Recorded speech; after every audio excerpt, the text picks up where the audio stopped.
प्रत्येक माणसानं ना पोलीस नाही बनता आलं तर वर्दीशिवाय पोलीस बनावं. 21 दंगली झालेल्या, बॉम्ब ब्लास्ट झालेलं, बाकी सगळं असं एक वेगळंच वातावरण होतं तिथं. पण सांगतो की तिथलं जर पोस्टिंग जरा मला मिळालं नसतं किंवा मी गेलो नसतो, तर मी आयुष्यात खूप काय मिस केलं असतं. लोकं बघा की समस्या स्वतःकडे आली, कोणती समस्या असेल, कुठली परिस्थिती आली असेल, तर एकतर मंदिरात जातात किंवा पोलिसांकडे पोलिसांकडे. मला आयुष्यभर आई राहायचं नाही. मलाही साहेबांची आई बनायचं. क्या बात आहे. साहेबाची आई बनायचं आणि ते मी कधी ते 11वी-12वी ला असेल म्हणजे त्यावेळी मी कुठं तर कोरून ठेवलं होतं हृदयात की आपण आपल्या आईला साहेबांची आई बनवायचं. एक वेळ आली की ज्या दिवशी मी आईला कॉल केला की मी नुसत्या साहेबांची नाही, तू मोठ्या साहेबांची आई झालेली आहे. उंची मोपायचं जे टूल होतं त्यांच्याकडं, उभा राहून बघितलं तर ती कधी माझी 164.9 भरायची, कधी ती 165.4 भरायची. म्हणजे ते असंच पडलेलं होतं ते धुळकात असं. आम्ही तिथं तुम्हाला आश्चर्य वाटेल झोपून पण ट्राय केलं. ग्राउंडवर ज्यावेळी गेलो तर त्यावेळी मला सगळ्यात जास्त आनंद झाला होता की माझी उंची बसलेलं. DYSP पण पहिली पसंती होती. डेप्युटी कलेक्टर पण मिळाले. पण मी पहिल्या ह्याच्यामध्ये DYSP आकर्षण वर्दीचं होतं. आम्ही 9 जणांचा ग्रुप होता. ग्रुप डिस्कशन सगळे करायचो. बरं. आणि 9च्या 9 आम्ही ऑफिसर आहोत. प्रत्येकाने पोलीस होण्यासाठी झालं पाहिजे. आता हिंदू मुस्लिम असे उभा राहिले एकाच लाईन मध्ये रक्त देत आहेत. शेवटी लाल रक्त एकाच प्रिझन मध्ये जाते. ते प्रशासनात काम करत असताना असं काही जात धर्म याचं काही अडचण येतं? तुम्ही ज्याला आत्मा म्हणत आहात तीच कुराण शरीफ मध्ये रूह आहे, त्यालाच बायबलमध्ये सोल म्हणतात. तुम्ही ज्याला परी म्हणता तेच फरिस्ता म्हणतात, तेच एंजल म्हणतात बायबलमध्ये. कोविडमध्ये असं म्हटलं जायचं की पोलिसांनी खूप चांगलं काम केलं, म्हटलं जायचं म्हणजे केलं. येस. त्यावेळेस इमेज सुधारली पोलिसांची असंही म्हटलं जातं. खरंच इमेज डागाळली गेली होती आणि आता ज्या पद्धतीने पोलिसांकडे पाहिलं जातं याच्यावर तुमचं काय मत आहे?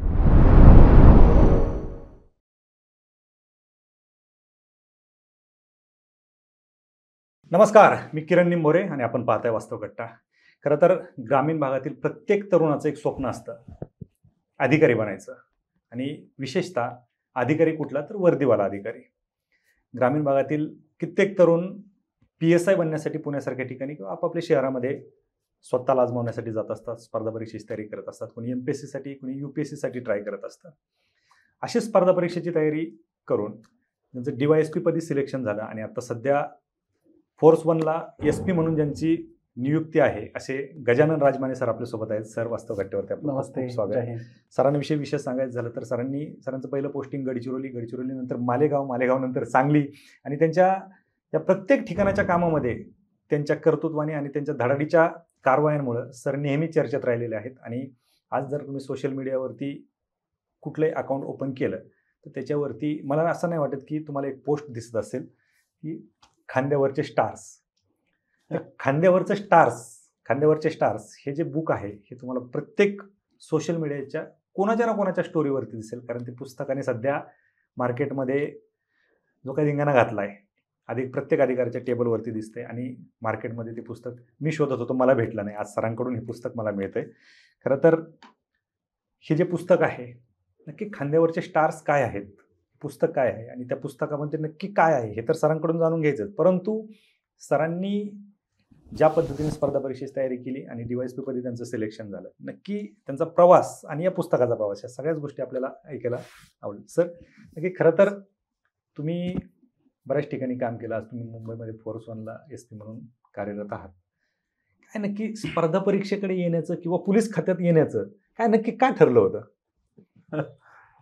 ऍक्च्युली तुम्ही सांगितलं असं की वर्दी ही सगळ्याला अट्रॅक्ट करत असते.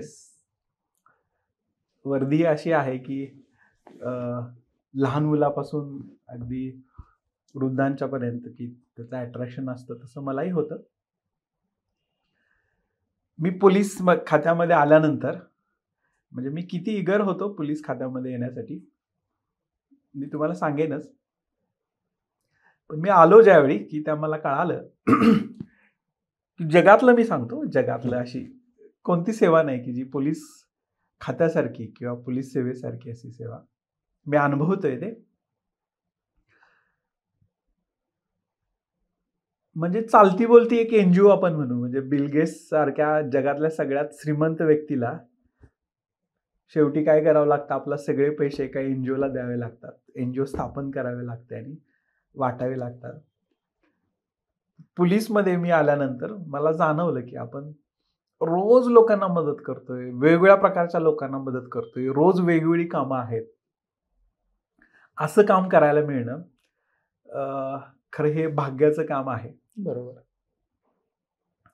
तुम्हाला मला सांगायला आवडेल की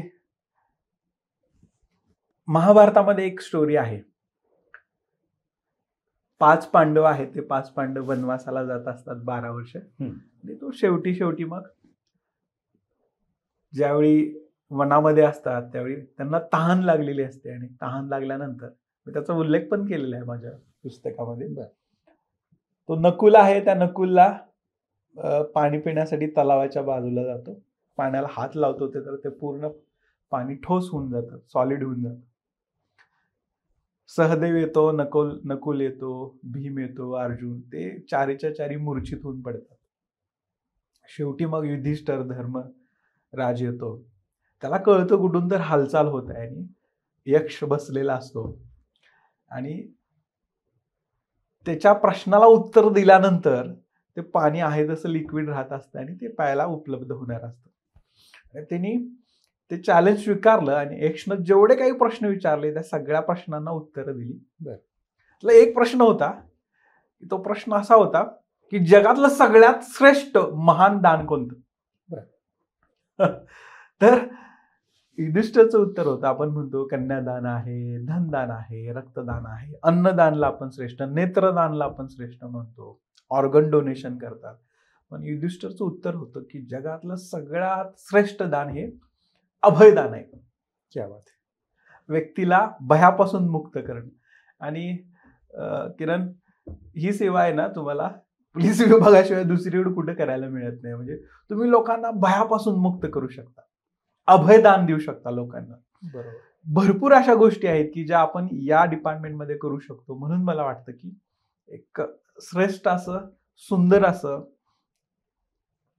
आपल्याला कायम अभिमान देणारं असं एक डिपार्टमेंट आहे की जिथं मी आलेलो आहे आणि मला खरं गदगद होतोय, आनंद होतोय मला, किंवा मी परमेश्वराचे, ईश्वराचे, नीतीचे पण आभार मानेल की या डिपार्टमेंटमध्ये मला संधी उपलब्ध करून दिली. अजून एक त्याला कारण आहे. बघा, जगामध्ये आपण जनरली कुठेही गेलो, क्राऊडमध्ये गेलो तर असुरक्षित आपण आपल्या स्वतःला महसूस करतो. कुठेही सरळ जावा, बस स्टँडवर जावा, रेल्वे स्टेशनवर जावा, काही ना काही अनामिक भीती असते. मॅस्लोच्या सायकोलॉजिकल 5 नीड्स माणसाच्या आहेत, तो पिरॅमिडमध्ये दाखवतो नीड्स. त्यामध्ये सगळ्यात पहिली नीड आहे ती सुरक्षितता. म्हणजे माणूस पहिल्यांदा सिक्युअर व्हायला लागतं, त्याला तो सिक्युरिटी शोधत असतो. त्यानंतर मग अन्न, वस्त्र, निवारा. तिसरी स्टेज येते लक्झरियस लाईफ, तो जगायचा प्रयत्न करतो. चौथी स्टेज येते, मग त्याला आता लक्झरी झालेली आहे, मग त्याला प्रेस्टिजियस लाईफ जगावं लागतं. बरोबर. आणि लास्टची स्टेज येते ती अस्थेटिक प्लेजरकडे जाते. आणि मला वाटतं की पोलीस विभागामध्ये येणारा प्रत्येक जण आहे ना, तो पहिली स्टेज आहे ना त्याची ऑटोमॅटिक संपलेली असते. तो स्वतः सुरक्षित होऊन जातो आणि मग त्याच्या कर्तृत्वानं तो अनेकांना सुरक्षित करू शकतो. तर एवढी ही काय तर सुंदर सेवा आहे. आणि मला अजून एक ऍड करावं वाटलं यामध्ये. नक्कीच. लोक बघा की समस्या स्वतःकडे आली, कोणती समस्या असेल, कुठली परिस्थिती आली असेल, तर एकतर मंदिरात जातात किंवा पोलिसांकडे. तर मी तर माझ्या ऑफिसला, म्हणजे मी जिथं पण काम केलेलं आहे, की आपलं ऑफिस म्हणजे एक मंदिर असावं आणि येणाऱ्या प्रत्येक व्यक्तीचं आपण समाधान करावं.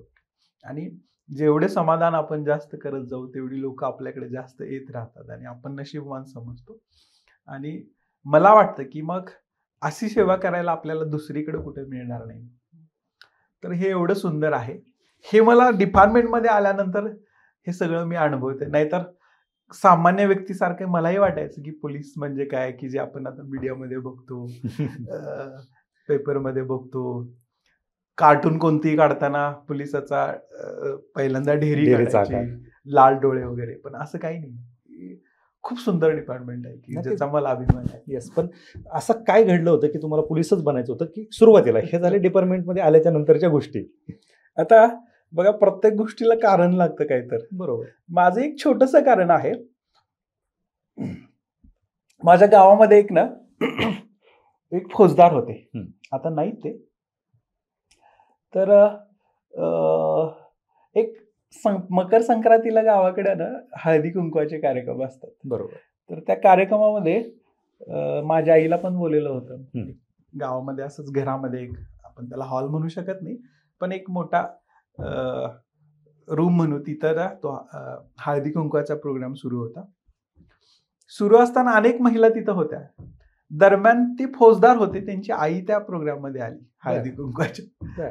माझी आई अशीच कोपऱ्यामध्ये बसलेली होती आणि ती आई आत आल्यानंतर आतल्या ज्या महिला होत्या त्या म्हणल्या, साहेबांची आई आली, साहेबांची आई आली. चेअर दिली, खुर्ची बसायला दिली. हळदी कुंकवाचा प्रोग्राम झाला, जे पण काय ट्रॅडिशनल असतो तसा. आणि हे सगळं माझी आई कोपऱ्यात बसून बघत होती. आणि ती प्रोग्राम संपल्यानंतर घरी आली. मला तिनं जवळ घेतलं आणि म्हणाले की गजानन, मला आयुष्यभर आई राहायचं नाही, मलाही साहेबांची आई बनायचं, साहेबाची आई बनायचं. आणि ते मी कधी ते 11वी-12वीला असेल, म्हणजे त्यावेळी मी कुठं तर कोरून ठेवलं होतं हृदयात की आपण आपल्या आईला साहेबांची आई बनवायचं. आणि त्याला मग पॉझिटिव्ह बऱ्याच गोष्टी ऍड होत गेल्या. आणि एक वेळ आली की ज्या दिवशी मी आईला कॉल केला की मी नुसत्या साहेबांची नाही, तू मोठ्या साहेबांची आई झालेली आहे. जगातली सगळ्यात आनंदी आई माझी आई, माझे वडील. तर हे एक छोटं कारण होतं.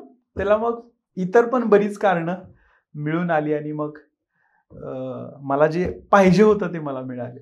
अच्छा, मग हे कुठं केलं तुम्ही? अभ्यास कुठे केला? सुरुवात कशी? सुरुवात माझी शिवाजी युनिव्हर्सिटीमध्ये माझं PG झालं, पोस्ट ग्रॅज्युएशन इंग्लिश डिपार्टमेंटमधून.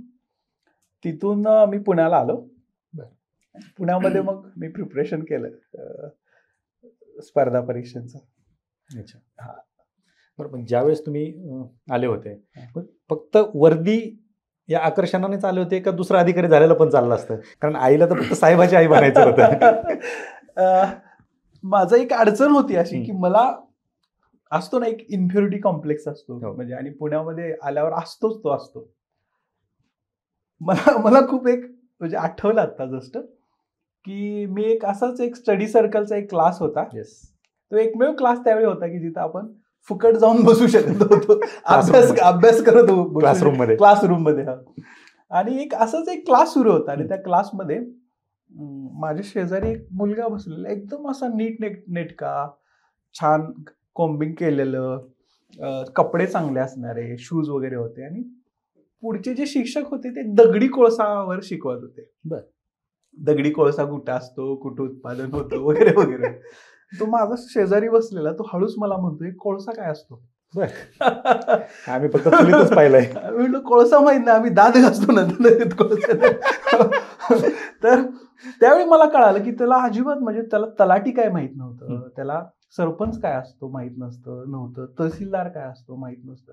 आणि हे आपल्याला सगळं माहित होतं आणि आपण त्यांच्याबरोबरच आपलं जीवन पुढे घेऊन जात असतो. हा शहरातला होता. मला त्यावेळी कळालं की मग आपल्याकडे असे भरपूर प्लस पॉईंट असू शकतील. म्हणजे बऱ्याच वेळा शहरातल्या मुलांना पोहायला येत नाही, रशीवरनं चढता येत नाही, झाडावर चढता येत, त्यांच्या वेगळ्या काही तर स्ट्रॉंग पॉईंट असतील, पण आपल्या पण भरपूर असे स्ट्रॉंग पॉईंट आहेत. आणि तो कॉम्प्लेक्स मी काढून, म्हणजे आपण पण सुपर आहोत, त्या कॉम्प्लेक्समध्ये मी आलो. पण एक माझ्याकडे काय होतं की माझी उंची बसता का नाही हे मला माहित नव्हतं. तुम्ही जो प्रश्न विचारला ना, तर त्यावेळी मी डायलेमामध्ये होतो की मी झालो तर ते उंची माझी बसते का नाही. बरोबर. मग मी ट्राय केला. बऱ्याच मुलांना तो प्रश्न असतो. बऱ्याच मुलांना. आता ते उंची माझी कमी असणं हा माझा दोष नव्हता, म्हणजे तो दोष होता माझ्या वडिलांचा म्हणूया. कारण माझे वडील उंच होते, पण त्यांनी ज्या आईला सिलेक्ट केली तिची उंची कमी होती. आणि वडील आणि आई ह्या दोघांचा मध्यस्तर मी झालेलो, न वडिलांच्या एवढा पण उंच नाही, आई एवढं पण. मग मी शिवाजी नगरला, मला आठवतंय की जिथं पोलीस हेडक्वार्टर आहे, तिथं मग आम्ही कोणाच्या तर ओळखीनं तिथं जे पोलीस भरतीमध्ये जे उंची मोफत असतात ना, तर त्यांना जाऊन भेटलो. तिथं भेटल्यानंतर की ते जे उंची मोपायचं जे टूल होतं त्यांच्याकडं, उभा राहून बघितलं तर ती कधी माझी 164.9 भरायची, कधी ती 165.4 भरायची. म्हणजे ते असंच पडलेलं होतं ते धुळकात असं. आम्ही तिथं, तुम्हाला आश्चर्य वाटेल, झोपून पण ट्राय केला की आपण म्हणजे हे कशासाठी करायचं होतं की राज्यसेवेला तुम्ही प्रेफरन्स देताय DYSPचा आणि DYSP तुम्ही झालाच नाही. म्हणजे समजा सिलेक्शन झालं आणि तुम्ही फिजिकलमध्ये किंवा मग तुमची हाईट आणि उंची मोजताना ते बसलीच नाही तर तुमची पोस्ट निघून जाते. तर मी सांगतो, मग त्यानंतर मी PSIची पण परीक्षा दिली, प्री दिली, मेन्स दिली आणि ग्राउंडवर ज्यावेळी गेलो तर त्यावेळी मला सगळ्यात जास्त आनंद झाला होता की माझी उंची बसलेली होती. 166.4 वगैरे अशी काहीतरी ती बसली होती. ती आता वेगवेगळी मापं वेगवेगळ्या ठिकाणी असतील. आता ती कायम तेवढीच बसते. जिकडे जातो तिकडे तेवढी मी मध्ये भरती ज्यावेळी घ्यायची वेळ येते तिथं मी उगाचच बघत असतो असं. तर ती भरते ती. तर तिथून मी त्या काळी माझा एक सचिन पाटील नावाचा एक मित्र आहे मुंबईला, आता तो इन्स्पेक्टर आहे. तर त्याचा इकडे एक छोटा मोबाईल होता नोकियाचा. त्या नोकियाच्या मोबाईलवरून मी घरी फोन केला होता, का तर माझी उंची बसली. तर ते होतं मला, म्हणजे थोडं मी कुस्ती, कराटेमध्ये पण थोडं मी प्रावीण्य मिळवलं होतं, वडिलांची माझ्या कृपा. त्यामुळे एक असतो ना, एक जोश असतो त्या सगळ्या गोष्टीचा, आपली अंगावर वर्दी यावी. आणि मला आठवते 10वी मध्ये रयत शिक्षण संस्थेमध्ये मी शिकलेलो होतो. 9वी मधून जे 2-3 मुलं आहेत त्यांना उन्हाळी वर्गासाठी पाठवायचे, म्हणजे पहिले 2-3 रँक मध्ये असतील वगैरे. मी काय 2-3 रँक मध्ये नव्हतो, पण मुली होत्या 2, त्यांना तिकडं जायचं नव्हतं म्हणून आमचा खालचा नंबर लागलेला होता. तर मी गेलेलो होतो आणि तिथं आमच्या शिक्षकांनी आमचे बायोडेटा तयार करून घेतला होता 10वीला असतात. बरं. आणि त्यावेळी मग पोलीसमध्ये कोणत्या रँक आहेत मला माहित काहीच नाही, पण त्या बायोडाटामध्ये तुमचं बनायचंय काय आहे, तुमचं उद्दिष्ट, एम काय, त्यावेळी मी लिहिलं होतं PSI बनायचंय. ते असल संचित इनहेरेंट तो कुठं तर तसा विचार आहे आणि तो तेवत ठेवला, त्याच्यासाठी प्रयत्न केले आणि झालं. आणि माझी DYSPला पण पहिली पसंती होती. म्हणजे मला पण पोस्ट मिळालेली असते, DYSP पण मिळाली, आपलं डेप्युटी कलेक्टर पण मिळाले, पण मी पहिला ह्याच्यामध्ये DYSP आकर्षण वर्दीचं होतं. कितव्या प्रयत्नात मिळाली राज्यसेवेचे? किती प्रयत्न? माझा राज्यसेवेचा हा दुसरा प्रयत्न होता. दुसऱ्या प्रयत्नामध्ये मिळाली. पण म्हणजे PSI मी जशी इथं आलो त्याच वेळी ती जाहिरात आली, म्हणजे तसे वर्षभरानं आली. त्यावेळी वर्ष म्हणजे खूप असायचं, खूप. आता वर्ष कधी निघून जातं सोशल मीडियामुळे कळत नाही, पण त्यावेळी ते वर्ष खूप मोठं असायचं. मोबाईल होता त्यावेळेस? मोबाईल नव्हता. मोबाईल कधी 2008 नंतर, 8 म्हणजे माझं सिलेक्शन झालं तर त्यानंतर मग मोबाईल घेतला 2009ला. त्याच्या अगोदर मोबाईल पण नव्हतं. मला आठवते ना की आपण STD कॉलवरून घरी कॉल करायचो आणि तो STD कॉल मी ह्याच्यासाठी पण वापरायचो की त्यावेळी ते बजेट वगैरे आहे, बजेट तर ते अमुक एवढे 44,50,000 230 कोटी रुपयाचं बजेट वगैरे. आता ते पाठ कसं करायचं?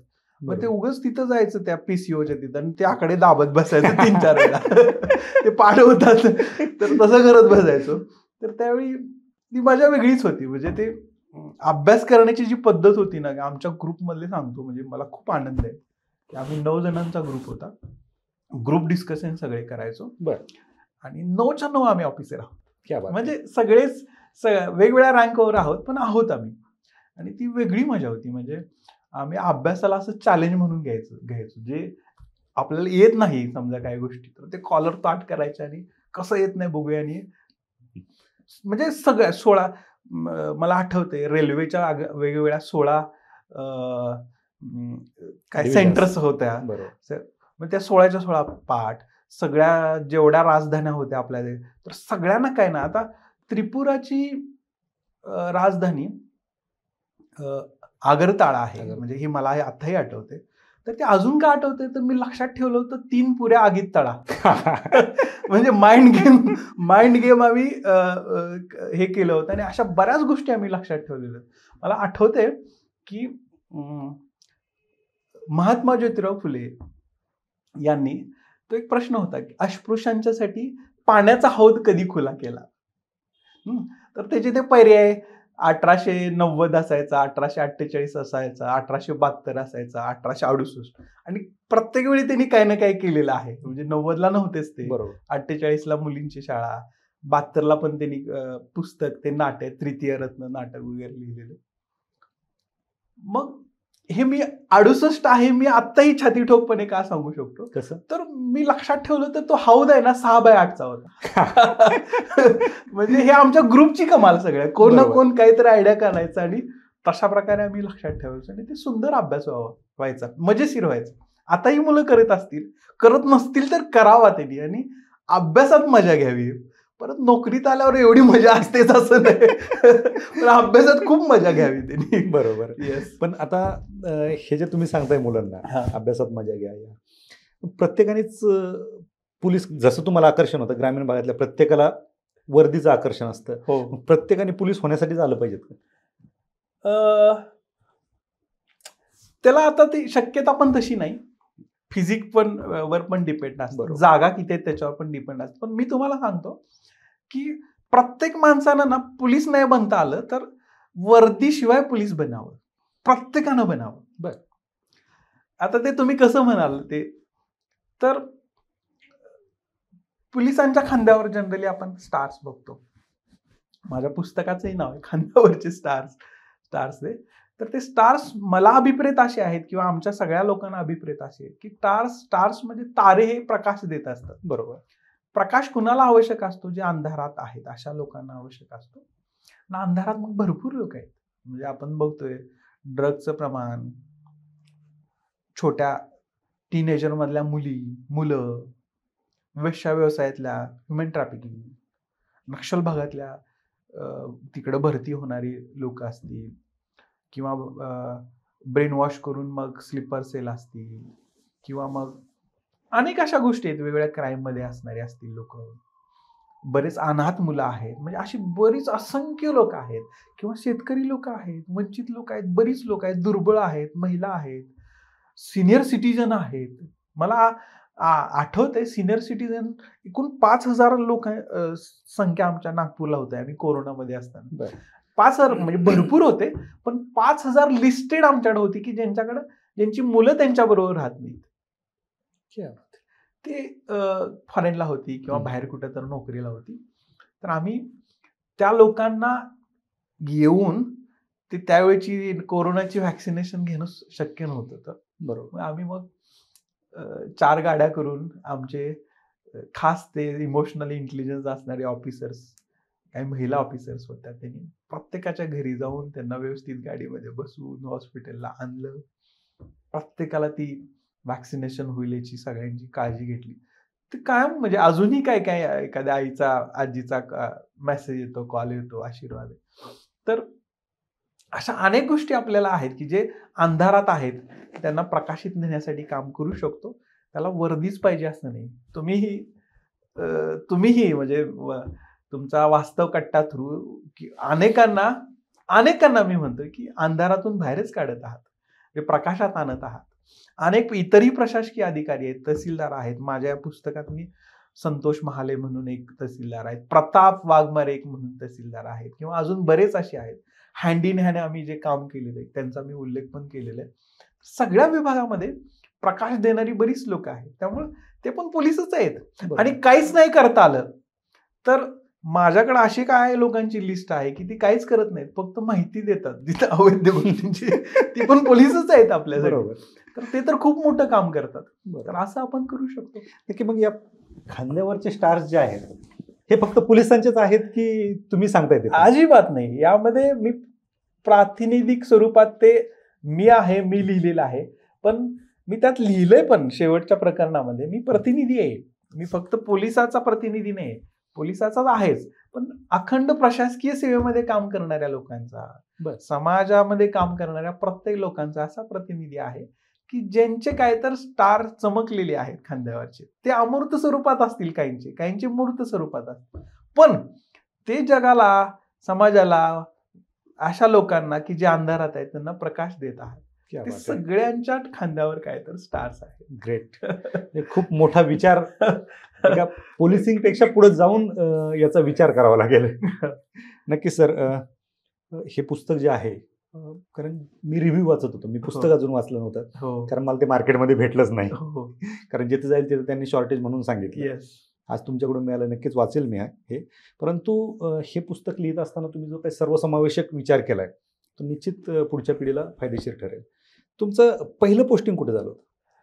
माझं पहिलं पोस्टिंग प्रोबेशनर होतो मी. हं. ऍक्च्युली नाशिक महाराष्ट्र पोलीस अकॅडमीमध्ये ट्रेनिंग झाल्यानंतर प्रोबेशनर मी अमरावतीला होतो. बरं. तिथं 1.25 वर्ष झाल्यानंतर देवरी, जे छत्तीसगड, गोंदिया आणि गडचिरोलीच्या बॉर्डरवर येतं, असं नक्षलग्रस्त भाग आहे. त्यातला काही भाग आहे तो प्लेन एरियामध्ये होतो आणि बराचसा भाग हा नक्षल एरियामध्ये येतो. तिथं माझं पहिलं पोस्टिंग झालं अमरावती नंतर. पण तो एक काळ असा होता की गडचिरोली असेल, चंद्रपूर असेल किंवा नक्षलिस्ट जो भाग होता, हा. तिथे जायचं म्हटलं की भीती वाटायची लोकांना. तुमचा तर तो पहिलाच अनुभव होता, तुम्ही प्रोबेशनरी म्हणून गेले, त्यावेळेचे काय अनुभव होते? येस. मला एक ऍड करावं लागेल. म्हणजे मी असं म्हणणं की मला भीती वाटली नाही की हे अयोग्य ठरेल, कारण भीती हा काय तर प्रत्येक व्यक्तीचा अविभाज्य अंग आहे. म्हणजे भीती असलीच पाहिजे. भीती नसेल, भय नसेल तर आपण जीवनच जगू शकत नाही. मला माहिती असलेली गोष्ट आहे. म्हणजे मला जर भीतीच नसेल तर मी 180च्या स्पीडनं गाडी चालवेल, 7 मजल्यावरून उडी टाकेल किंवा कुणालाही कुठेही कशा प्रकारे बंदूक मारेल. भीती ती अनामिक थोडी भीती होती, पण कॉन्फिडन्स होता की आपण यांना छान करू शकू असं. म्हणजे माझीच नाही, माझ्या बॅच मधले 8 जण होते. ते खालती अगदी गडचिरोलीचा अगदी साऊथकडचा भाग पासून वरतीपर्यंत सगळ्यांच्या अशा पोस्टिंग झालेल्या होत्या. आणि आपण कसं करू, तिथल्या परिस्थितीनुसार आपण छान काम करू शकतो की त्याचा प्रोबेशन मध्येच मला तो कॉन्फिडन्स आला होता. आणि तो कॉन्फिडन्स म्हणजे जो होता की त्याचं प्रत्यक्ष प्रमाण मला तिथे सगळ्यांच्या, म्हणजे टीम एवढी सुंदर मिळालेली होती. सगळ्यांचं ऑफिसरची तिथं, इव्हन PSI असतील किंवा इतर सगळे असतील, त्यांचं पहिलं पोस्टिंग तिकडेच असायचं. बरोबर. त्यामुळे तो एक टीम वर्क म्हणून काही खूप सुंदरसं काम झालं तिथे. अच्छा. आणि प्रोबेशन नंतर? माझं प्रोबेशन अमरावतीला झालं. हं. त्यानंतर मी देवरीला गेलो. ओके. देवरीत माझं पहिलं पोस्टिंग. अच्छा. मग मी एक तुमचे जे काही पोस्ट शेअर झालेले पाहिले मी किंवा सोशल मीडियावरती पाहत होतो, PSI फॅक्टरी म्हणून एक पोस्ट होती आणि एक असं ते घर होतं जुनं पडलेलं किंवा काहीतरी जळलेलं दिसत होतं आणि नंतर त्याचा कायापालट झालेला होता. काय प्रकारे नक्की तो फौजदार फॅक्टरी म्हणून मी एक प्रकरण लिहिलेलं आहे यामध्ये. तर तुम्ही छान प्रश्न विचारताय आणि विचारलेला पण आहे. मला ते आवडेल खरं तर सांगायला तुम्हाला. तर माझं देवरीला ऑफिस, तिथून अर्जुनी वर्गा नावाचा एक तालुका आहे. त्या तालुक्यामध्ये केशुरी नावाचं पोलीस स्टेशन आहे. केशुरी पोलीस स्टेशनच्या अंतर्गत आर्म आउट पोस्ट अशा 2 आहेत. त्यापैकी एक भरनोली नावाची एक आर्म आउट पोस्ट आहे. म्हणजे सशस्त्र पोस्ट असते, दूरक्षेत्र असतं. यासाठी असतं की नक्षल पेट्रोलिंग करणं किंवा मग अभियान राबवणं आणि तिथून नक्षल जो एरिया आहे त्यांनी आपल्या हद्दीत येऊन आपणच त्यांना बागवर घेऊन जाण्यासाठी ते असतात. बऱ्याच वेळा ते कारवाई करत असतात, ब्लास्टिंग करत असतात. त्यांना प्रतिबंध म्हणून किंवा त्यांच्यावर आपण काही कारवाई करू शकतो का यासाठी असतं ते. तर तिथलं अगोदरचं एक पोस्ट होतं की राजोली नावामध्ये, ते जाळलं होतं नक्षलांनी. आणि मी जायच्या अगोदर पण तिथं 5-6 महिन्यापूर्वी एक बार जाळलेला होता. खूप मोठी लाकडं वगैरे जाळलेली होती. म्हणजे तसं ते, आणि कायम त्या भागामध्ये नक्षलांचा वावर होता. आणि तिथंच एक्झॅक्टली पुढं 1968 एक इमारत होती, खिंडारच होतं ते पडकं, मात्र भिंती खूप अशा मोठ्या होत्या. मग तिथून आड घेऊन नक्षल फायर करतील आणि आपल्यावर AOPवर तसं होऊ शकतं असं म्हणून वरिष्ठांनी आम्हाला सांगितलं होतं की आपण असं करूया म्हणून, पाडून टाकू ते. मग तो थोडा तशा त्या भिंती कशाला पाडायच्या किंवा असं तो विचार आल्याने मग माझा एक ऑफिसर आहे, म्हणजे बसवराव चिट्टे, तो आता पुण्यामध्येच आहे. तर तो तिथं ऑफिसर इन्चार्ज होता. त्याच्याबरोबर अनेक इतर पण होते. तर त्या सगळ्यांनी विचार करून त्याचा पूर्ण कायापालट करायला ठरवलं. आणि मग त्या मुलांनी ते रंगरंगोटी केली, लाकडं घेऊन आले, कौलं सगळी वर्गणी करून बर. आणि त्याला एवढं सुंदर रूप दिलं. आणि बघा ना, की आपण एखादी गोष्ट करतो तिथं पॉझिटिव्ह असेल तर सगळी 4 लोक सगळी मदत करतात. तर कलेक्टर साहेब होते आमचे त्यावेळी, अमित सैनी साहेब. बर. आता ते मुंबईचे BMCचे जॉईंट कमिशनर आहेत. तर त्यांनी 5 लाखाची पुस्तकं दिली आणि ती 5 लाखाची पुस्तकं सरकारी असं नाही, आम्ही म्हणेल ते म्हणजे पुण्यामध्ये जे असतात क्या बात आम्ही आहे. लिस्ट दिली आणि ती पुस्तकं दिली. बर. आणि पोरांनी तिथं सुरुवात केली क्लासची, म्हणजे क्लास घ्यायची. म्हणजे माझेच फौजदार तिथले, ते क्लास सुरू त्यांनी केला. मी कधी कधी तिथे गेलो आणि आश्चर्य सांगतो की पहिल्या परीक्षा जी आली, जी त्यावेळी ती PSI ST आणि असिस्टंट अशी परीक्षा होती.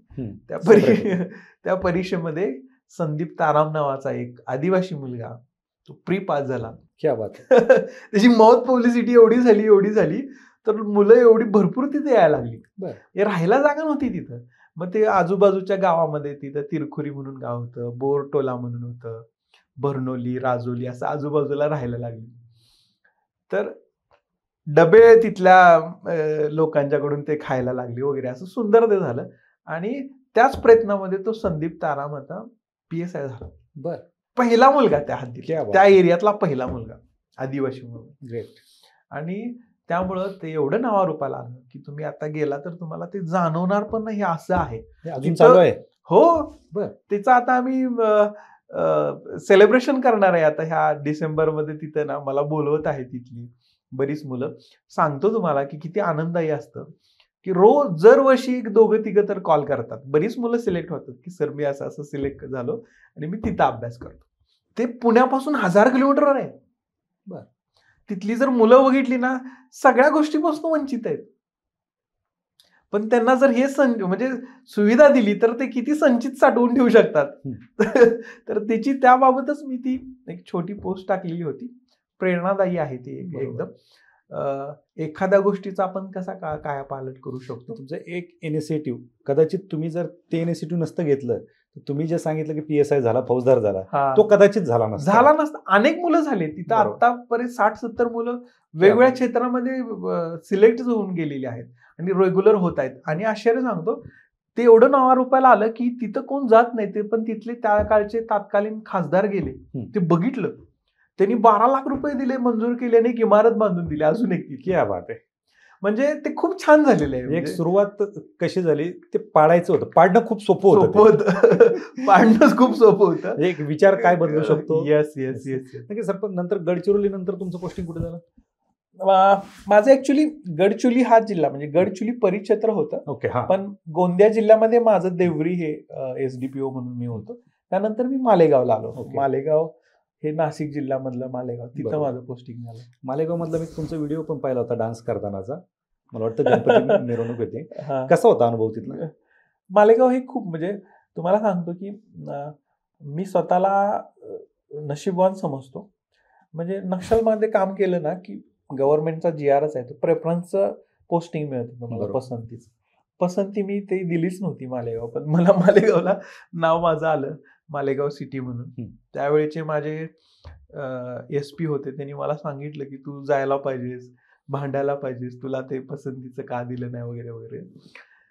पण सांगतो एखादी गोष्टी ना डेस्टिनी इन डिस्गाइज म्हणतात ना, तिथं मी गेलो, तिथलं वातावरण 21 दंगली झालेल्या, बॉम्बलास्ट झालेलं, बाकी सगळं असं एक वेगळंच वातावरण होतं तिथं. पण सांगतो की तिथलं जर पोस्टिंग जरा मला मिळालं नसतं किंवा मी गेलो नसतो तर मी आयुष्यात खूप काय मिस केलं असतं. ते मिळवलं मी. म्हणजे तौलनिक स्वरूपामध्ये सगळ्या मी धर्माचा तिथं अभ्यास करू शकतो.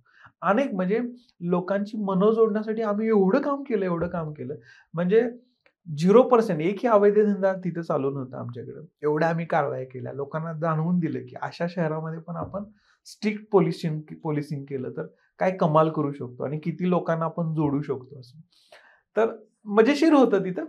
म्हणजे आम्ही मला आठवतंय मॅरेथॉन घेतलेली तिथं 5000 लोकांची. त्यानंतर आम्ही रक्तदान शिबिर 1500 लोक लाईनमध्ये म्हणजे 7000 लोकांनी नोंदणी केली होती. ते कंठाळले, 4-5 तरी वेगवेगळ्या ब्लड बँक आणल्या आणि सगळे ते नजारा एवढा छान होता. हिंदू मुस्लिम असे उभा राहिले एकाच लाईन मध्ये रक्त देत आहेत. शेवटी आणि रक्त ते लालच. लाल रक्त एकाच प्रिझन मध्ये जाते. ते किती सुंदर होतं आणि तिथं मला ते खूप छान शिकायला मिळालं. मग आता जो तुम्ही उल्लेख केला हिंदू मुस्लिम, कारण प्रशासनात काम करत असताना असं काही जात धर्म याचं काही अडचण येतं? ऍक्च्युली पोलीस हा कसा असावा म्हणजे आम्हाला शिकवलं पण जातं की तो निपक्ष असावा, निडर असावा, ऑनेस्ट असावा. तर हे आम्ही शपथ घेताना पण म्हणतो आणि ते असतात. म्हणजे ते मूळ जे आहे ना की त्या प्रत्येक पोलिसाचं असतंच ते. भले पर्सनल त्याच्या काय श्रद्धा असत्या ह्या वेगवेगळ्या असतील, पण यशस्वी असले अधिकारी पाहिजे. आमच्या डिपार्टमेंटमध्ये तो म्हटला जातो की जो सगळ्यांना आवडतो किंवा सगळ्यांना वाटतं की हा आपला अधिकारी आहे. मालेगावमध्ये असे बरेच अनेक पोलीस ऑफिसरनी चांगलं खूप छान छान छान काम केलेलं आहे. तिथं भरपूर जणांची नावं आहेत.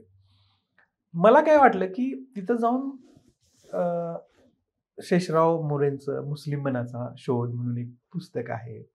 परत मला कुराण शरीफ जे आहे की त्यातल्या काही गोष्टी किंवा ते वाचायला मिळालं तिथं. बरं.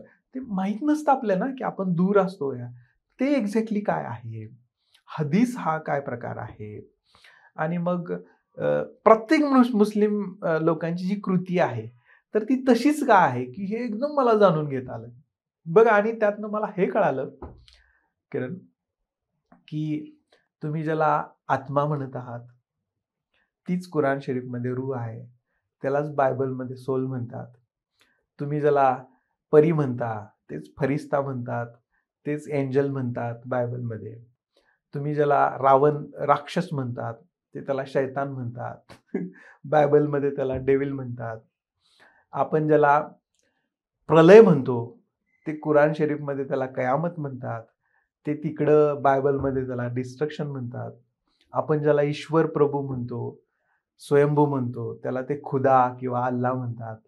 तिकडे त्याला गॉड म्हटलं जातं. आपण ज्याला स्वर्ग म्हणतो त्याला ते जन्नत म्हणतात, ते त्याला हेवन म्हणतात. आपण ज्याला नरक म्हणतो त्याला ते जहन्नुम म्हणतात, तिकडे त्याला हेल म्हटलं जातं. आपण ज्याला आदिदेव म्हणतो किंवा ब्रह्मा म्हणतो त्याला ते आदम म्हणतात, इकडे ॲडम म्हणतात. आपण सरस्वती ज्याला म्हणतो त्याला ते हवा म्हणतात किंवा यू म्हणतात बायबलमध्ये. आपण ज्याला परमधाम म्हणतोय, ब्रह्मांड परमधाम, त्याला ते आलमे आरवा म्हणतात आणि कुराणमध्ये. आणि ते त्याला स्वर्ग किंवा 7वा आसमानाचं वरचं ठिकाण असं म्हणतात. हे सगळं एक आहे, शब्द फक्त वेगळे आहेत. तर हे मला त्याची जाण नसती झाली. आणि मनुष्य बघा ना, आपण म्हणजे आपण ज्या पण व्यक्तीला बघतो की तो वरून ठीक आहे, कोणाची दाढी वाढलेली आहे, कोणी कसे कपडे घातलेले आहेत, कोणी शेंडी वाढवलेली, गंध लावलेले, पण व्यक्ती म्हणून आहे ना नस किंवा ह्या तिन्ही पण तुम्ही जर बघितल्या की गीता जी आहे ती मनुष्यासाठी आहे, इन्सानसाठी कुराण आहे, ह्युमन बिईंगसाठी तुमचं बायबल आहे. ते कुठल्या धर्माला सांगितलेलं नाही. बरोबर. ते एक धर्म म्हणजे धारणा आहे ती प्रत्येकाची. ती धारणा प्रत्येकानं त्या त्या काळात लोक येऊन त्यांनी आपल्याला सांगितलेली. याच्या आधी तुम्ही जे सांगितलं की तुम्ही जे रक्तदान शिबिर केलं होतं, हा शेवटी एकाच बॅग मध्ये सगळं रक्त यस मी आजारी पडलो, मला रक्ताची गरज आहे, रक्त आणलेलं आहे डॉक्टरनं, मी विचारणार नाही की हिंदूचं आहे का मुस्लिमचं आहे, लावून घेणार आहे. ए पॉझिटिव्ह आहे का बी पॉझिटिव्ह तेवढं बघणार, तेवढं लावून घेणार. याचा विचार करणं सगळ्यांनीच गरजेचं आहे. अगदी बरोबर आहे. खरं तर तुमचं पोस्टिंग जे आहे पहिलं जे होतं गडचिरोली परिषद, दुसरं तुम्ही मालेगावला आले, तिसरं माझ्या माहितीनुसार तर तुमचं पोस्टिंग मध्ये असेल ते 4 महिने होतो मी सातारा, तिथून मग नागपूरला, परत तुम्ही नागपूरला गेले, नागपूर प्रमोशनवर. पण हे जे तिन्ही पोस्टिंग आहेत मला वेगवेगळे प्रश्न देऊन जात आहे. काय होतं साताऱ्याचं पोलिसिंग कसं? साताराचं पोलिसिंग मी एक तुम्हाला सांगतो, गंमत सांगतो. म्हणजे माझं प्रॉपर आटपाडी गाव. आटपाडी हे तुम्हाला माहिती असेल, तुम्ही वाचलं असेल की आटपाडी हे दुष्काळ जगा म्हणजे भारतातला सगळ्यात दुष्काळी तो तालुका. आम्ही ते अनुभवलंय पूर्ण, पाणी आणि हे ते कितीतर किलोमीटरवरून पाणी, टँकर सगळं अनुभवलंय. पण सांगतो शब्दधनांनी ना, शब्द सरींनी ना ते एकदम समृद्ध आहे. म्हणजे आटपाडी तालुका असा एकमेव आहे, माहिती नसेल लोकांना म्हणून सांगतो, की ज्या तालुक्यानं देशाला, भारताला 4 साहित्य संमेलनाचे अध्यक्ष दिलेले आहेत. क्या बात आहे. त्यातलं एक गदिमा, दुसरे व्यंकटेश तात्या माडुळकर, तिसरे नासे इनामदार, चौथे शंकरराव खरात. तर त्या आटपाडी तालुक्यातला मी, आणि माझ्या जवळच हे सातारा आहे लागून.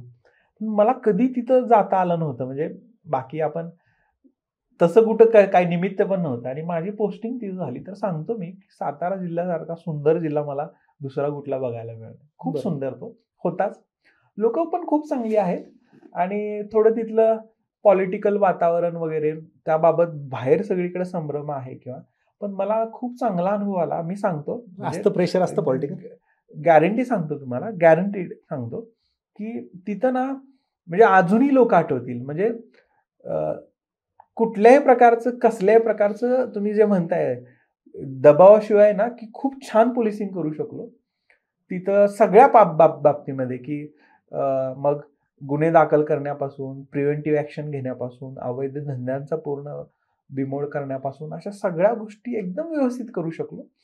तुम्ही पॉलिटिकल प्रेशर म्हणताय ना, की ऍक्च्युली म्हणजे माझा स्वतःचा अनुभव आहे की लोक जातात आपल्या नेत्याकडं, आणि नेत्याकडे तो व्यक्ती गेल्यानंतर त्या नेत्याला ना व्यवस्थित सांगत नाहीत. बरोबर. जो पण पुढारी असतो ते काहीतरी लपवत असतात. कुठली लपवत गोष्ट असतात की जी अवैध मार्गाची असते, ती त्यांना माहीतच नसते. पण तुम्ही जर नम्रपणे, व्यवस्थितपणे, सुरुवातीला माझ्या बाबतीत तसं नव्हतं की सुरुवातीला आपल्याला आपला जोश असतो, असं आपण थोडं रूढ वगैरे असतो, पण आपल्यामध्ये तो येतो हळूहळू. आपल्यातलं आपल्या चांगल्या ह्या गोष्टी काय आहेत ते सगळ्या कळतात, आणि परिपक्वता ज्याला म्हणतो ती येते, आणि तिथं छान चांगला अनुभव आला. काही गोष्टीचं खूप चांगल्या करता आल्या, ज्या कायम स्मरणात राहण्यासारख्या आल्या. त्याचा पण मी एक सातारा नावाचं एक टॉपिक आहे आपल्या ह्या पुस्तकामध्ये मी लिहिलेला आहे. बऱ्याच गोष्टी आम्हाला याच्यातून त्यातला अजून एक मला उल्लेख करावा वाटतो की तिथली मॅरेथॉन आहे ना, सातारा जग प्रसिद्ध मॅरेथॉन आहे. त्या मॅरेथॉनचा मी भाग झालो, म्हणजे त्या काळातच मी तिथं होतो. त्या नियोजनाचा भाग झालो. त्या सगळ्यांना मला मदत करता आली. आमची त्यावेळी 101 जवान ऑफिसर आम्ही एकत्र धावलो, आणि खूप सुंदर म्हणजे ती मॅरेथॉन तिथं अरेंज करता आली, बघता आली, आणि ते कंटिन्यू करत आहात. ते गिनीज बुक ऑफ वर्ल्ड मध्ये पण त्याचं नाव नोंदले गेलेलं आहे. डॉक्टर संदीप काटे त्यांनी ते इनिशिएटिव्ह घेऊन, ते स्वतः त्यांचे वडील AS आहे, पोलीसमध्ये होते, ते डॉक्टर आहेत, आणि त्यांची जी सगळी टीम आहे ना, की सुंदर काम करते ती. क्या बात आहे. आता एकंदरीत पोलीस म्हटलं की वेगवेगळे मतमतांतर असतात. हो. जसं तुम्ही सुरुवातीला बोललात की न्यूजपेपर मधला पोलीस किंवा सोशल मीडियावरती जो दाखवली जाते इमेज पोलिसांची, काय वाटतं तुम्हाला की लोक कोविडमध्ये असं म्हटलं जायचं की पोलिसांनी खूप चांगलं काम केलं, म्हटलं जायचं म्हणजे केलं, त्यावेळेस इमेज सुधारली पोलिसांची असंही म्हटलं जातं. खरंच इमेज डागाळली गेली होती, आणि आता ज्या पद्धतीने पोलिसांकडे पाहिलं जातं याच्यावर तुमचं काय मत आहे? एक तुम्हाला सांगतो की तुम्ही आता 1000 किंवा 10,000 लोकांचा क्राऊड आहे. त्या क्राऊडमध्ये ना एकच खाकी वर्दीवाला आहे. बरोबर. कुठं तर आहे, पण तुमच्या सगळ्यांची नजर त्या खाकी वर्दीवाल्याकडे असणार. पण तो वेगळा आहे, वर्दीधारी आहे, युनिफॉर्म मध्ये. तो जसा की एखादा शो पीस ठेवतो आपण एखाद्या शोकेसमध्ये, तसा तो आपल्या सगळ्यांना वाटतो. त्यामुळे ना की त्यानं एखादी जरी साधी चूक झाली त्याच्याकडून ना, तर त्या सगळ्यांच्या नजरा त्याच्याकडे असतात. त्यामुळे ती सगळीकडे पसरते. असं मी म्हणत नाही की पोलिसांच्याकडून चुका होत नाहीत, होत असतील, होतात पण बऱ्याच वेळा. पण ह्याला जे ते कारण आहे ना, डागाळली आणि ह्याला हे वेगळं पण एक कारण असू शकतं. त्याला हे कारण की जनरली आपला स्वभाव जो आहे ना, की स्वतंत्र जीवन जगण्याचा आहे प्रत्येक व्यक्तीचा. मलाही, मी पोलीसमध्ये यायच्या अगोदर पण स्वतंत्र जगावं वाटावं, की बऱ्याच वेळा ट्रिपल सीट जाणं, विदाऊट हेल्मेट जाणं, किंवा ह्या छोट्या छोट्या आपल्या ह्या गोष्टी आहेत, रूल आपण हे फॉलो करत नाही. प्रत्येक वेळी मग पोलिसांनी अडवणं, हे करणं, हे सगळं जनरली लोकांना आवडत नसतं. पण सांगतो मी तुम्हाला, एक हायपोथेटिकल कंडिशन देतो, की तुम्ही असं ठरवा, किंवा आपण असं ठरवू, किंवा गव्हर्नमेंटनं असं केलं ठरवू, की 15 मिनिटं अजिबात कुठलाही गुन्हा झाला तर दाखल करायचा नाही, आणि पोलिसांनी थांबायचं जसे ते. सगळे एक अराजकता hypothetical- हा अराजक तुम्हीच म्हटलं अराजकता माझे सगळा मुंबई पुणे ठाणे किंवा अनेक ठिकाणी ट्रॅफिकचा पहिल्यांदा बट्टा बळून जाईल. बरोबर. दुसरं बदल्याची भावना असलेली खून करतील, रेप रेप होतील, बऱ्याच ठिकाणी कुठं लूट होईल, सोन्याची दुकानं लुटली जातील, मे बी बॉम्बलास्ट होईल, नक्षल हल्ले करतील 15 मिनिटांमध्ये. बरोबर. म्हणजे मला काय म्हणायचं की ती जी सेवा आहे ना की ती इमर्जन्सीची सेवा आहे आणि तू खूप महत्वाची आहे सगळ्याला सुरक्षित ठेवण्यासाठी. मीही भीतो पोलिसाला म्हणून मी पोलीस असून सुद्धा मी क्राईम करत नाही. बरोबर. भीतो, मला माहिती आहे ते. तर ती जी भीती आहे ना ती भीती असायलाच पाहिजे. का असायला पाहिजे? सुव्यवस्थितेसाठी. जर रूल ऑफ लॉ आपल्याला मेंटेन करण्यासाठी ती असायलाच पाहिजे. आणि जनरली ज्या लोकांशी लोक भीतात त्या लोकांच्या बद्दल भले ते तुम्ही म्हणताय की तशी जी इमेज आहे ती कदाचित तशामुळे असेल, पण मी म्हणतो की बिनधास्तपणे ना पोलीसमध्ये यावं, बघावं की. आणि मी सांगतो गॅरंटेड, मी पहिल्यांदाही बोललो की जगातलं सगळ्यात जास्त काम कोण करत असेल तर पोलीस करतो. तुम्हाला मी म्हणजे यात लिहिलंय पण सांगतो तुम्हाला की माझा एक अंमलदार, एक बॉडी आहे पडलेली जंगलामध्ये, एका स्त्रीची बॉडी पडलेली आहे, हायवेच्या बाजूला आहे, 3 दिवस पडलेली आहे, वास येतोय, लोकांना बोलवतोय तो या उचलायला, कोण येत नाही, त्यालाच ट्रॉली आणायला लागते. त्याला कुठले ग्लोव्ज आलेत आणि काय, तर तो स्वतःच त्यात हे करून थोड्या मदतीनं टाकून देतोय. म्हणजे ही माझ्या समोर घडलेली घटना आहे. ते नंतर त्या महिलेचा तो मर्डर डिटेक्ट झाला वगैरे वगैरे आहे. पण त्याच्या अगोदरची गोष्ट सांगतो. तिचे फोटो काढले गेले, तिच्या शरीरावर असलेले जे अलंकार आहेत त्याचे फोटो, साडी वगैरे, आणि तिला फ्रीझरमध्ये ठेवायला देवरीमध्ये. तर ते फ्रीझर बंद होतं, त्याला आमगाव 35 किलोमीटरवर आहे, तिथं घेऊन जावं लागलं. ते फ्रीझर आहे तिथलं आमगावच्या तिथलं, ते ठेवलं हे ना. मग बाकी तोपर्यंत सगळे ते फोटो काढलेले, शोधपत्रिका सगळीकडं, छत्तीसगड पण बॉर्डरला, तिकडं सगळीकडं, राजनांदगावकडं सगळीकडे त्याने छापून टाकल्या. 3 दिवसानं ना फोन आला की ती बॉडी गळायला लागलेली, ते मांस, का तर ते बंद पडलेलं. परत हा गेला अंमलदार, ते सगळं महान करून घेऊन आला. तहसीलदारा ते प्रोसिजरनुसार त्यांच्या पुढे ते पुरली बॉडी. ही लोक नंतर 2-3 दिवसानं तिचा मुलगा आणि वडील येतो.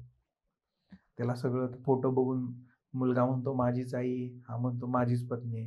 ते अलंकार जे काय होतात ते सगळे दाखवून ते ओळखतात. हे सगळं होतं. ते दोघं काय म्हणतात माहिती आहे की आम्ही अमुक अमुक धर्माचे आहोत आणि तुम्ही ती बॉडी पुरले कशी. त्याला परत ते आणावं लागतं तहसीलदारला, त्यांच्या पुढे पंचनामा काढावा लागतो, उकरावं लागतं. ते उकरताना जो वास येत होता ना, तो वास असह्य होत होता म्हणून त्याचा पोरगा आणि तो नवरा रुमाल बांधतोय आणि माझा अंमलदार ते बाहेर काढतोय आणि त्याला अंत्यसंस्कार, दहन त्या बॉडीचं केलं जातं. असं कोण करतंय हो? कोण करतंय सांगा? घरातलं करत नाही. कोविडमध्ये पाहिलं सोडून जातो. मग ही सेवा श्रेष्ठ नाही का मग आमची? नक्कीच. ही लोकांना कळायला नको का? हे दिसत नाही लोकांना. मग म्हणून आपल्याला अभिमान असायला पाहिजे. नक्कीच नक्कीच सर.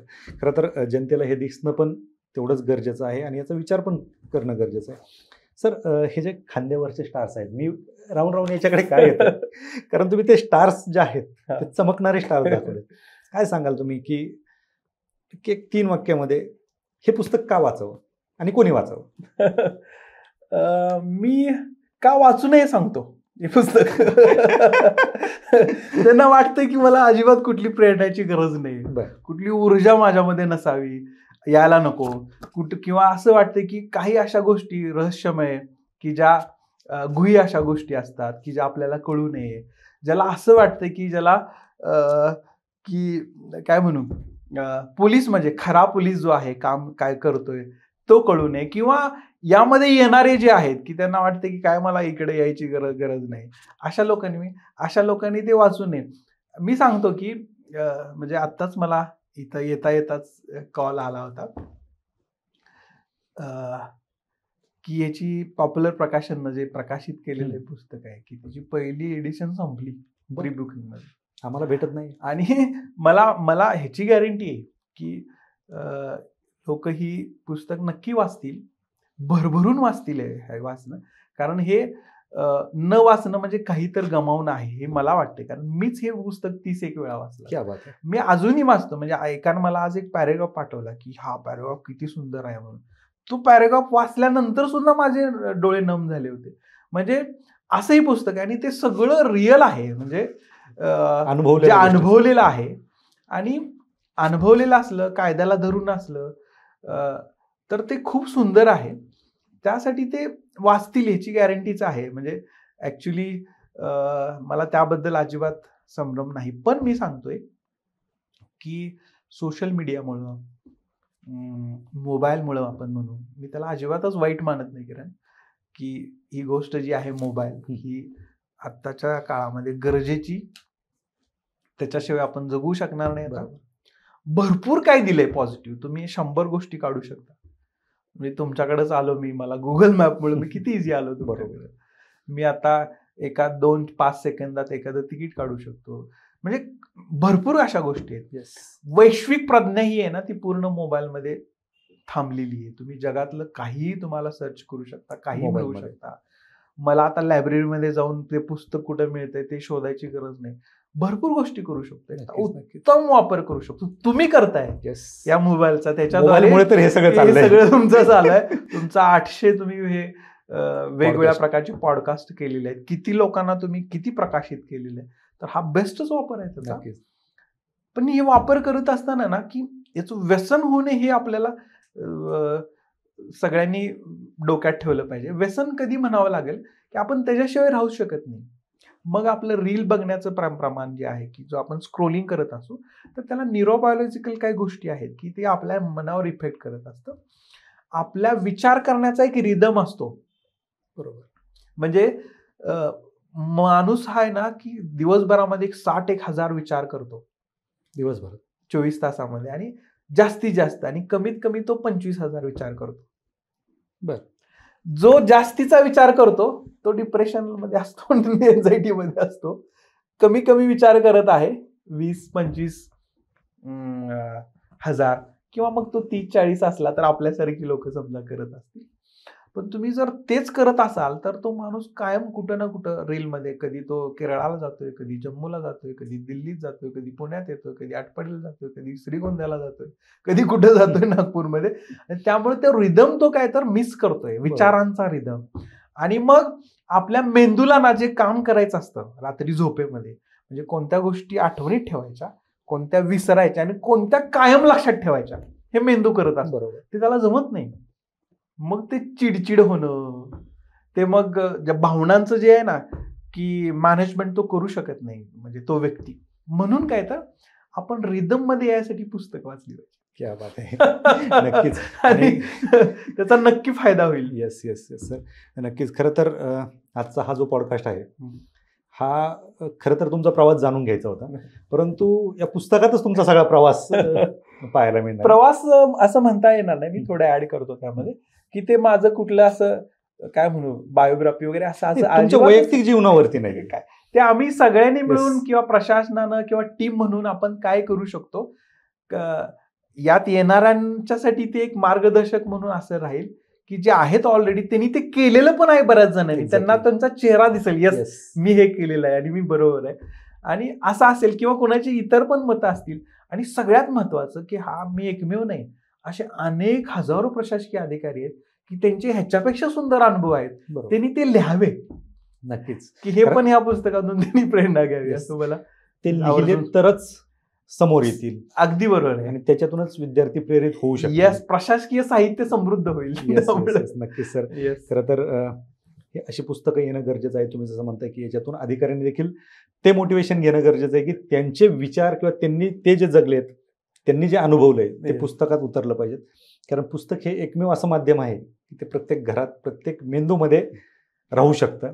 अर्थातच खरं तर आज आता मला वाचल्यानंतर आणखीन बऱ्याच गोष्टी माहिती होणार आहेत. आपल्याकडे वेळ कमी आहे आणि मला प्रेक्षकांना हेही सांगावं वाटतं आणि तुम्हालाही विनंती करायची की आजचा हा जो पॉडकास्ट आहे, हे आज आपण जर इथं थांबवत असलो तर याचा एक दुसरा पार्ट, बऱ्याच गोष्टी आहेत की तुमच्या प्रवासाव्यतिरिक्त देखील बऱ्याच ज्या या तरुणाईला कामाला येणाऱ्या गोष्टी आहेत या आम्हाला तुमच्याकडून जाणून घ्यायच्यात आणि निश्चित नक्की. तुम्ही वेळ द्याल नक्की. अशी अपेक्षा आहे. खरं तर तुमचा प्रवास, हे बुक आणि तुम्ही ज्या काही गोष्टी सांगितल्या, खूप वेगळ्या गोष्टी आज आम्हाला वास्तव कट्ट्यावरती अनुभवायला मिळाल्या. आणि एक पोलिसिंग काय असतं आणि एका पोलिसाचे विचार काय असू शकतात, या सगळ्या गोष्टी आम्हाला आज ऐकायला भेटल्यात. खरं तर तुमचं या पुस्तकासाठी खरंच मनापासून आभार मानतो. मी अभिनंदन नाही करणार, मी आभार मानेल. कारण हे जे स्टार्स आहेत, हे जे चमकत आहेत, भविष्यातले जे काही चमकणारे स्टार्स आहेत, यांच्यासाठी हे नक्कीच उपयोगी ठरतील. आणि तुमची जी थीम आहे, फक्त खांद्यावरचे दिसणारे स्टार नाहीत, चमकणारे स्टार देखील एक वेगळी ऊर्जा देऊन जातील. खरंच सर, आपण वास्तव कट्ट्यावरती आलात आणि आमच्यासोबत मनसोक्त गप्पा मारल्या, खरं वास्तव दाखवलं, त्याबद्दल आपलं मनापासून आभार. Thank you thank you. So much sir. जय.